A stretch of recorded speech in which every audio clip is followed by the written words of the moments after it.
예수님의 이름으로 기도드리옵나이다. 아멘. 어느 날 어떤 목사님이 성경을 요한복음 17장 1절부터 5절까지 합독하겠습니다. 그래서 이제 우리가 합독이니까 다 같이 읽었어요. 그랬더니 국문학과 출신 목사님께서 목사님한테, 목사님, 우리말에 합독이라는 말은 없습니다. 합독이라는 것은 합창할 때 하는 건데, 음을 이렇게 다 각각 나눠가지고 소프라노, 엘토, 테너, 베이스 자기 분야를 딱 정해가지고 딱 이렇게 할 때 그걸 합독이라고 할 수 있는데, 합독이라는 말 자체가 우리는 없습니다. 그래서 제가 그 말을 듣고서 옆에서 이제 들었어요. 합독이란 말, 합독하면 다 알아들으시잖아요. 근데 합독이란 말이 없다고? 그걸 찾아봤어요, 사전을 진짜. 국어사전이 막 이렇게 두꺼운 걸 꺼내가지고 제가 필요에 서재에 와가지고 찾아봤어요. 없더라고요. 합독이란 말이. 그 국문학과 출신 목사님이 맞더라고요. 그래서 제가 물어봤어요. 조용히. 그럼 어떻게 해야 되는 겁니까? 다 같이 읽겠습니다. 그럼 되는 거래요. 다 같이 읽겠습니다. 그러면 되는 거래요. 그 합독이라는 말은 없는 말입니다. 그래서 제가 그 다음 그 전에도 합독이라는 말은 몰라서 못 썼지만 다 같이 읽겠습니다. 그 말을 썼지만은 그래서 제가 생각하는 게 우리 말이 참 정말 좋은 말이다. 다 같이 읽겠습니다. 그 합독이라는 말이 없는데도 합독 그럼 또 다 알아들어요. 참 정말 좋은 그 말을 우리가 사용하고 있구나. 없는 말을 써도 알아듣고 다 같이 읽겠습니다. 아는 말을 써도 알아듣고 정말 좋은 말이에요. 그러니까 우리는 우리나라 사람들을 하나님께서 참 잘 만드셨어요. 오죽하면 이름도 조선이겠어요. 조선이라는 말이 영어로 초선이거든요. 그 선택받았다는 뜻이에요. 선택하다라는 것이 초선이라는 말인데 이름을 조선이라고 가지고 선교사님들이 전 세계의 나라 이름 중에서 하나님께서 선택한 나라라는 이름의 뜻을 가진 나라는 조선밖에 없다 그러면서 굉장히 좋아하셨대요. 자, 오늘 우리 말씀을 통해서 예수님께서 기도하시는 기도를 이제 17장부터 쭉 말씀을 보게 되는데 오늘 1절에서 5절까지 예수님께서 기도하시는 기도를 한 5가지, 엄밀하게 따지면 4가지입니다. 4가지인데 5가지지만 4가지로 첫 번째가 때가 이르렀사오니 하고 하나님께 기도하는 1절이고요. 두 번째는 1절과 5절에 있는 나를 영화롭게 하여 주시옵소서. 그 다음에 세 번째가 그 아버지께서 주신 그 영생의 뜻이 무엇인지에 대해서 또 네 번째로 말씀 4절에 있는 것처럼 그 하나님께서 맡겨주신 일을 하는 것이 하나님을 영화롭게 하는 것입니다 하는 그 기도. 그리고 5절은 앞에서 말씀드린 1절에 나를 영화롭게 하여 주십시오. 나를 영화롭게 해달라는 기도를 2번이나 하신 거예요. 나를 영화롭게. 자, 첫 번째는 때가 이르렀사오니 라는 하나님의 때에 대해서 예수님께서 순종하시고자 하시는 기도가 첫 번째입니다. 여러분 신앙생활을 하다 보면은 뭐 크게든 작게든 때를 느낄 때가 있어요. 이때는 내가 하나님 뜻을 따라야 되는 때구나 하는 것을 느낄 때가 있어요. 제가 전도사 시절에 선배 목사님이 저보고 어디를 한번 가자 그래가지고 전임 전도사 때였으니까 저쪽에 이천에 있는 수살리라는 곳을 갔어요. 11월 달에 갔어요. 11월 달에. 보여주는데, 와, 11월 달에도 파리가 있어요. 그리고 진짜 새카매요. 새카매. 교회 안에 파리가.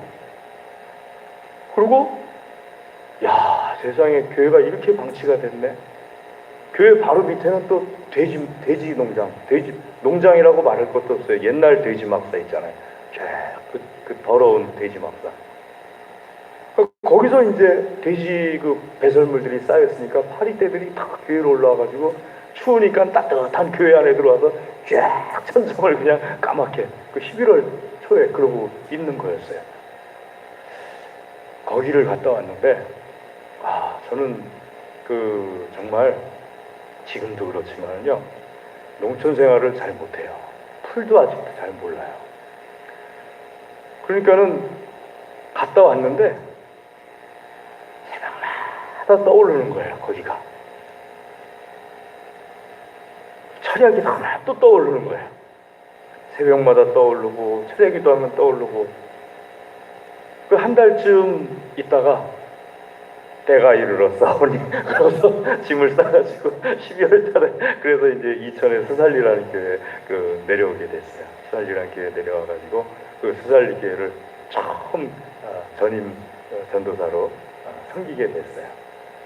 근데 그 때라는 것이 참 묘해요. 제가 어제 설교 준비하는데 하고 점심 때 가서 점심을 딱 먹는데 제가 아무 말도 안 하고 있으니까 저희 집사람이 왜요? 그래요. 그래서 제가 호연이가 갑자기 생각이 났어요. 그랬어요. 호연이라는 이름을 기억을 못하더라고요. 당신은 기억 못하죠? 유호연이라고 수살리 교회 때 여름 성경학교 하다가 주군에 있잖아요. 그때 기억하더라고요.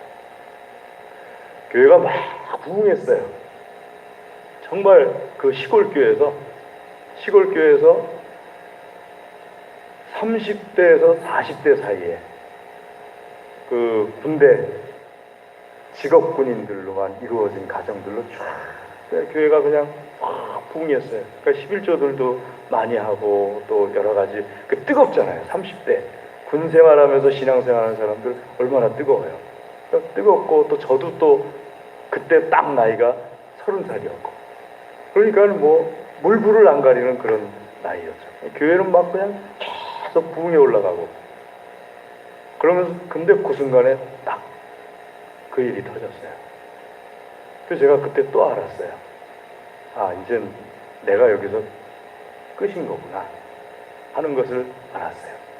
왜냐하면은 남의 집 생떼 같은 아들을 외아들이었고 부모님은 다 그 귀가 안 들리는 그리고 분들이었는데 걔는 정상인 외아들이었어요. 여동생 애도 하나 있었는데 걔를 아침에 성경학교 가자고 내가 데리고 나와서 성경학교에서 사형리로 예수님 영접시키고서 잠깐 차량 운행하면서 한눈 파는 사이에 물에서 죽게 만들었잖아요.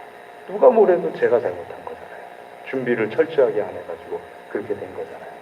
그러니까는 시골 마을에서 더군다나 농촌 마을에서 한 50호에서 60호 정도 되는 마을에서 이제 이 젊은 전도사가 있을 수가 없는 거예요. 그래가지고 뭐 여러 가지 우여곡절이 있긴 하지만 어쨌든 때라는 것을 그때 또 느꼈어요. 근데 마침 선배 목사님이 이 전도사가 이제 떠나야 되겠다. 그래서 제가 알겠습니다. 제가 떠나겠습니다. 그러고서 옮기게 됐죠. 물론 뭐 계시던 여전도사님한테도 그 여전도사님이 저보고 그러니까 교회가 갑자기 부흥되니까 여전도사님 자리가 없어지는 거예요. 할머니 전도사님. 그래서 저한테 한 산에 두 호랑이가 있을 수 없지 않겠느냐고 그러시길래 알겠습니다. 그러면 제가 떠나겠습니다. 그러고서 이제 떠난 거였죠. 근데 그때 기도를 하고 하나님 일을 하다 보면은요 때를 느낄 때가 있어요. 이때구나. 근데 그때라는 것이 늘 나한테 어떤 하나님께서 헌신을 요구하고 하나님을 위해서 어떤 결단을 요구하는 그런 때가 있어요. 예수님께서 지금 느끼신 때가 이르렀사오니 하는 것은요, 이 기도 후에 예수님께서 십자가에 달려서 죽어야 한다는 것을 아시는 때예요. 그러니까 우리가 기도할 때 하나님의 때를 아는 것도 큰 축복이지만요, 하나님의 때를 알고 거기에 대해서 희생하고 헌신할 수 있다는 것, 그것도 큰 축복입니다. 영화를 보면은 제일 감동스러운 장면이 언제예요? 그 전쟁 영화 같은 경우 보게 되면은 적군에게 막 쫓기고 있을 때 한 사람이 딱 길목을 지키고서 내가 어떻게 해서든지 막을 테니까 다른 사람들 다 빨리 가라고. 그러고서 그 한 사람이 길목을 지키면서 그 총에다가 자기의 손을 묶고, 그리고 그냥 총알이 다 떨어질 때까지, 온몸이 총에 맞아서 만신창이가 될 때까지 뒤에 있는 사람들 피신하게 하려고 자기가 그렇게 하는 그 장면. 헌신이 있잖아요. 희생이 있고. 그리고 그때라는 것을, 누군가는 죽어야 되는 때라는 것을 아는 거죠. 하나님 앞에서 하나님께서 우리에게 예수님의 기도를 통하여서 참 귀한 기도, 첫 번째가 무엇이냐 하면은, 하나님의 때를 위하여서 자기를 희생할 수 있다면은 정말 하나님께서 귀하게 오시는 기도요 결단이구나 하는 것을 우리에게 말씀해 주시는 겁니다. 그것이 때로는 물질일 수도 있고요, 때로는 어떤 시간일 수도 있고요. 둘 중에 하나죠. 물질이든지 시간이든지 다 귀한 것 아닙니까? 그런데 하나님의 때, 이때 이게 나한테 하나님께서 요구하시는 거구나 하는 것이 느껴질 때가 있어요. 그럴 때 내게 맡겨주신 것을 맡겨주신 것이라고 고백할 수 있는 결단이 바로 때를 위한 기도입니다. 그런 때를 위한 기도가 필요할 때 우리 동안교회 모든 교우분들께서는 하나님 앞에 결단하시고, 하나님께서 물질을 요구하시면 물질을, 시간을 요구하시면 시간을, 내 재능을 요구하시면 재능을 결단할 수 있는 믿음의 사람들 될 수 있기를 주의 이름으로 권면합니다. 두 번째 기도는요, 그래서 오늘 네 가지 기도를 함께 나누겠습니다. 두 번째 기도는 우리가 보통, 우리나라 사람들은 잘 이걸 기도 못해요. 왜냐하면요, 우리나라 사람들이 늘 자랑스럽게 여기는 것이 동방예의지국이잖아요. 동방예의지국. 그러니까는 우리나라 사람들은 이런 기도를 하면은 뭔가 이렇게 속되고 뻔뻔하다고 생각을 해요. 근데 예수님이 이 기도를 하세요. 예수님이 어떤 기도를 하십니까? 1절 말씀 뒤에 같이 읽죠.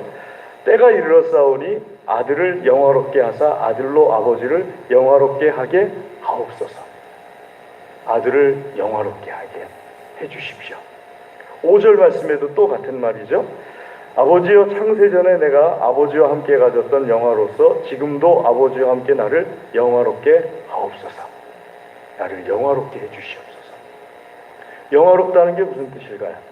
영화롭다는 말 자체는요, 광채라는 뜻이에요. 독사, 헬라어 독사라는 말인데요, 광채라는 뜻이에요.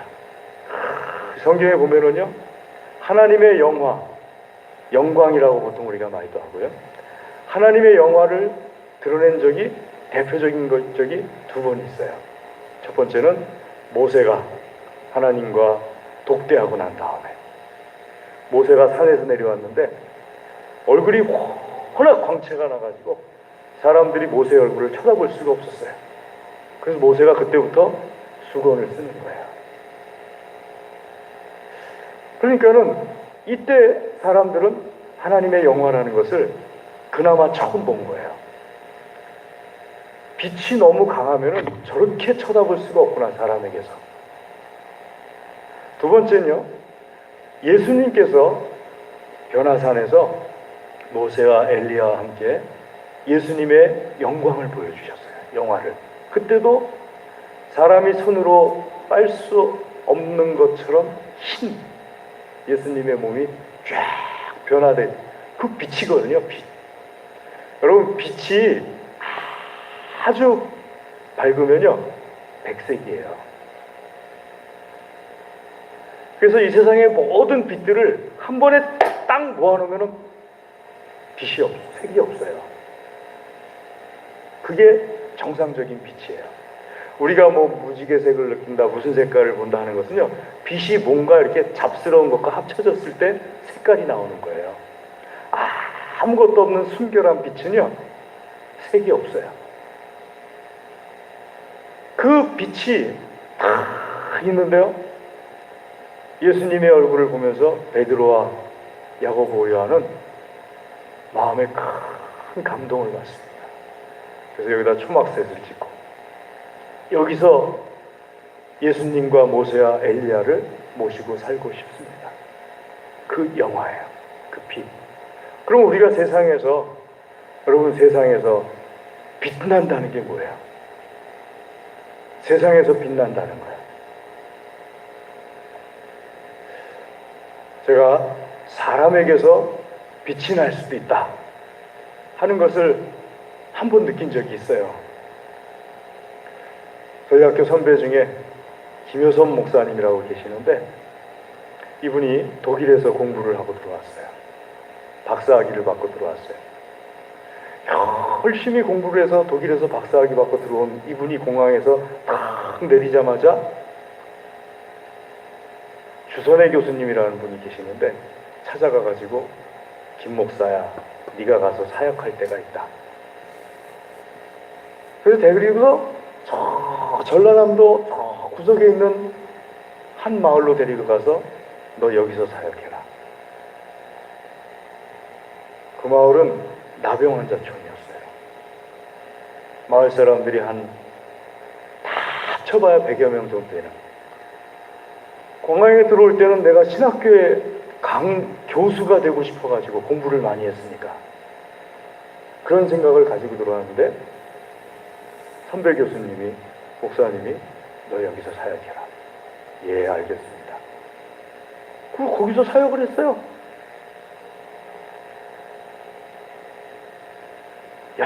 열심히 사역을 했어요. 그 나병 환자 분들을 다 전도했어요. 온 마을이 봤자 다 합쳐야 100여 명 정도인데 다 예수님 믿게 만들었어요.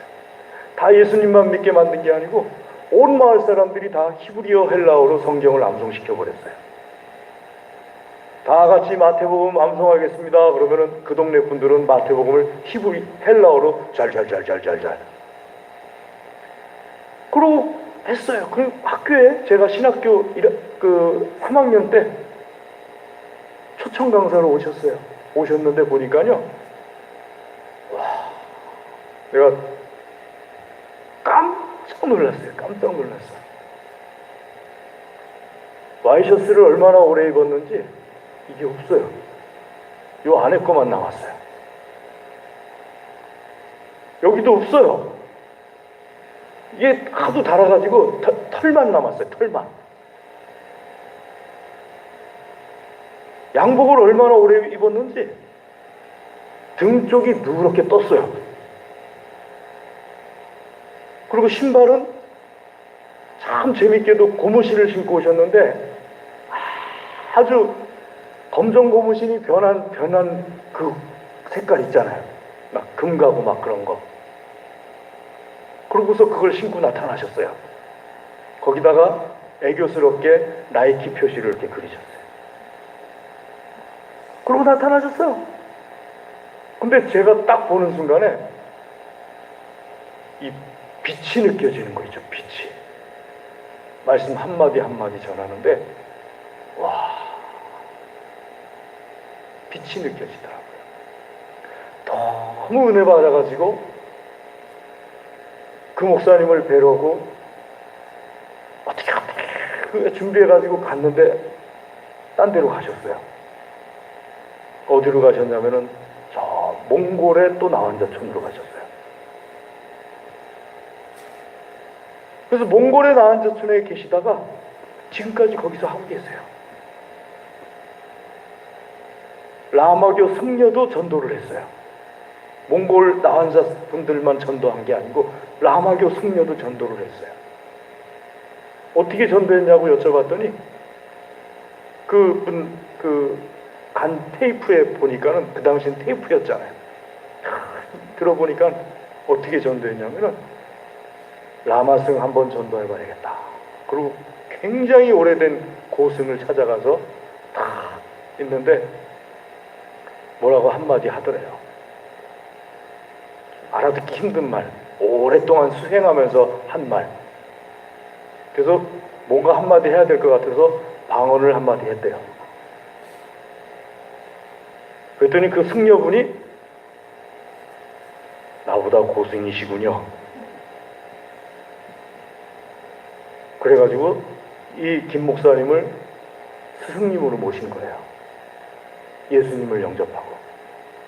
자기가 자기 스승에게 받은 사람의 뼈로 만든 피리가 있어요. 그건 스승이 제자에게만 주는 사람의 뼈로 만든 피리를 자기 김유 목사님한테 탁 주면서 이거는 내가 가지고 있을 자격이 안 됩니다. 그러고서 김 목사님께 또 드렸다는 거예요. 빛이 느껴지더라고요. 그러니까 우리가 하나님 나를 영화롭게 하옵소서. 예수님은 하나님께 나를 영화롭게 해달라, 빛나는 사람 되게 해달라고 기도하셨어요.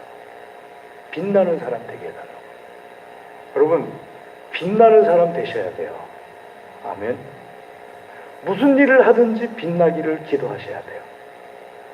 그 빛나는 것을 통해서 말씀에 있는 것처럼 내가 빛나서 하나님께서 빛나기를 소원합니다. 내가 거기서 어떤 일을 하든지 빛나면 하나님께서 자연스럽게 나를 통해서 빛나는 거예요. 이게 우리에게 예수님께서 보여주시는 두 번째 기도 제목이에요. 그러니까 우리는 우리 문화대로 하시면 안 돼요. 기도를 뻔뻔하게 어떻게 나를 빛나게 해달라고 할까? 그게 아니고요. 우리 믿는 사람들은 내가 하는 모든 것에서 내가 빛나는 사람이 되게 해주십시오. 그래서 나로 인하여서 하나님이 빛나기를 소원합니다. 이 기도를 꼭 하시기를 주의 이름으로 권면합니다. 세 번째는 영생에 대해서 말씀하십니다. 영생에 대해서 기도하세요. 하나님께서 영생에는 오직 예수 그리스도를 통하는 것밖에는 없다 하는 것을 3절 말씀에 2절 말씀에 말씀하십니다. 영생은 곧 유일하신 참 하나님과 그가 보내신 자 예수 그리스도를 아는 것입니다. 예수 그리스도의 정식 명칭이 주 예수 그리스도라고 말씀드렸죠. 그걸 아는 게 영생이에요. 그걸 그러니까 하나님과 대화를 하는 거예요. 하나님 아버지, 영생은 나지 않습니까? 이런 대화를 하는 거예요. 기도를 기피하고 기도를 하나님과 가까우신 분들은 하나님과의 대화하시잖아요. 하나님께서 이렇게 말씀하시면은 네, 아멘 그러고 또 이렇게 내가 이렇게 말씀드리고 그러잖아요. 예수님의 기도가 그래요. 지금 일방적으로 주시옵소서, 이 주시옵소서 하는 기도를 넘어섰어요. 기도라는 것 결국 예수님과 대화요, 하나님과 대화잖아요. 하나님께 예수님께서 말씀드리는 거예요. 영생이 곧 나지 않습니까? 나를 아는 것이지 않습니까? 참 하나님을 아는 것이지 않습니까? 하면서 여러분, 예수님께서 확인시켜 주시는 영생의 방법이 딱 한 가지예요. 참 하나님과 하나님께서 보내신 자 예수 그리스도에 대해서 아는 것. 예수 그리스도에 대해서 아는 것이 뭐예요? 주님이심을 아는 것. 그게 영생을 얻는 유일한 방법이에요. 이것 외에 다른 방법이 있다고 많은 분들이 얘기를 해요. 목사님이란 분들, 진보적인 목사님들 그렇게 얘기하는 분들도 있고, 신학교 교수님들도 얘기하는 분들도 있고, 계속해서 나와요. 포스트 모더니즘이라고 해가지고 또 얘기하는 분들도 있고. 그런데 예수님께서 확인하신, 하나님과 대화 속에서 확인하신 것은 딱 한 가지예요. 영생은 참 하나님과 하나님께서 보내신 자 예수 그리스도에 대해서 아는 것. 그것 외에는 없어요. 우리가 할 수 있는 방법이 그것 외에는 없어요. 네 번째는요, 오늘 하나님께서 앞에 예수님께서 기도하는 것이 네 번째는, 이 네 번째가 우리가 일상생활 속에서 꼭 알아야 되는 말씀인데요. 옆 사람한테 한번 얘기해 볼까요? 네 번째는 꼭 알고 갑시다. 네 번째는 꼭 알고 가셔야 돼요. 제 생각에는 두 번째도 중요하거든요. 나 좀 빛나게 해주세요. 내가 빛나서 하나님을 빛나게 할 수 있게 해주세요. 이것도 참 중요한데, 네 번째는 꼭 알아야 돼요. 네 번째가 뭐냐 하면은요, 말씀 4절에 한번 같이 읽어볼까요? 시작. 아버지께서 내게 하라고 주신 일을 내가 이루어 아버지를 이 세상에서 영화롭게 하였사오니. 하나님을 영화롭게 하는 방법이 뭘까요? 하나님께서 나에게 맡겨주신 일을 이루는 거예요. 그러니까 예수님 믿는 분들 절대 자살하지 마세요. 그 일을 이루는 게 아니잖아요. 일을 마무리하는 게 아니잖아요. 하나님을 사랑하고 하나님께 영광을 돌리고 싶다면은 하나님께서 나에게 맡겨주신 일을 이루는 거예요.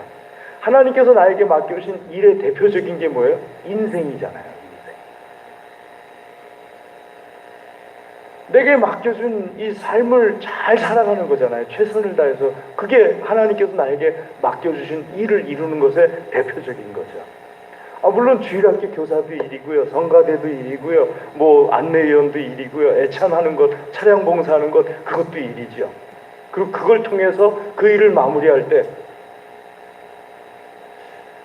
우리 루다 선생이 주일날이면은 그 일부 예배 마치고 황장로님 네 분을 저 천문대까지 태워다주고 오잖아요.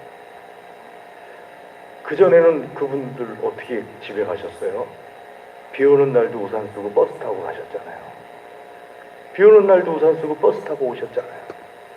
그런데 하나님께서 하나님께 헌신한 청년 선생을 통해서 비 오는 날 버스 탄 데까지 안 가도 되고 그냥 집 앞에까지 이렇게 탁 모셔다 드리고 딱 도착할 때 하나님께서 영광을 받으시는 거예요. 그 주간에는. 그러니까 나에게 하나님께서 맡겨주신 일을 그런 방법을 통해서도 하나님께 영광을 돌릴 수가 있고요. 그 다음에 내가 또 직장 생활을 하게 될 때, 직장 생활을 하게 되면 별 사람 다 있잖아요. 제가 아는 분은요, 아침에 출근 시간이 되면은 저한테 전화가 왔어요. 한규야, 예, 내 거 이렇게 체크해줘.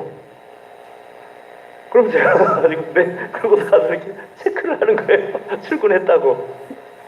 1시간쯤 있다 나타나요. 그래서 직원들한테 이제 1시간쯤 있다 나타났다가 다 얼굴을 보여줘요. 그럼 나가요, 또. 회사 밖으로. 저녁 때쯤 또 나타나요. 낮에 어디 가서 뭐 하는지 직원들이 다 알아요. 어느 날 급하게 저한테, 한규야, 이 계장한테 가서 이것 좀 해야 되니까 오라고 그래. 어디 가서 오라고 그래요? 그랬더니 주소를 가르쳐 주는데, 그 주소를, 옛날엔 내비게이션도 없을 때잖아요. 주소를 가지고 가면은 거기 있다는 거예요. 그래서 제가 주소를 가지고 갔어요. 갔더니 어느 그 술집 골목에 뒷문을 쏙 여니까 방이 하나 있는데 거기서 자고 있더라고요. 그러니까는 거기가 자기 집은 아닌데 자기가 또 그래서 제가 가가지고 계장님 이러이러해서 해야 된대요. 알아서 씨 먼저 가 그러더라고요. 그래서 저는 이제 들어왔어요. 와, 9년째 진급이 안 되고 있어요. 9년째. 내 속으로 생각할 때도 9년째 진급이 안 될 만하지. 위에서부터 아래까지 그걸 다 알고 있는데 어디 가면 있다는 것도 알고 그냥 말을 안 할 뿐이지. 여러분, 그러면은 심한 분들은 부모님도 욕해요. 영광을, 빛을 가리는 거예요, 그게. 우리 예수님 믿는 사람들이 하나님의 빛을 드러내는 방법이 그렇게 요령 피워서 하나님의 빛을 드러내는 것이 아니에요. 하나님의 빛을 드러내는 방법은 하나님께서 하나님 앞에 예수님께서 지금 기도하시면서 말씀하셨어요. 네 일을 다 마침으로써 하나님을 영화롭게 하는 것이다. 그래서 예수님은 십자가의 길을 끝까지 가신 거잖아요. 하나님을 영화롭게 해드리려고. 우리 예수님 믿는 사람들이 여기에 대해서 잘 알아야 돼요. 그래야지 그 순간에 내가 하나님을 영화롭게 할 수 있는 것을 놓치질 않아요. 오카는 목사님, 빌 하이벨스 목사님이 쓴 책의 제목이 아무도 보는 이가 없을 때 당신은 누구입니까? 자, 보는 사람 아무도 없어요. 그래도 기도한다면 기도의 인격이 있는 사람인 거예요. 보는 사람 아무도 없는데 하나님의 일을 혼자서 하고 있다면 하나님의 일을 하는 인격이 있는 사람인 거예요. 보는 사람 아무도 없어도 내가 하고 있는 그 모습이 내 인격인 거예요.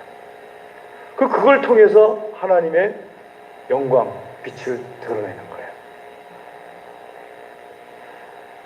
우리 이 17장 1절부터 5절까지 말씀에 예수님의 4가지 기도를 살펴보면서 우리가 하나님 앞에서 반드시 신앙생활할 때 잘 유념해야 될 것을 한 가지 한 가지 살펴봤습니다.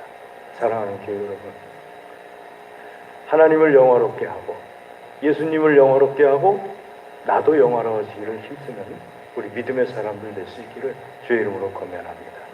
기도하겠습니다.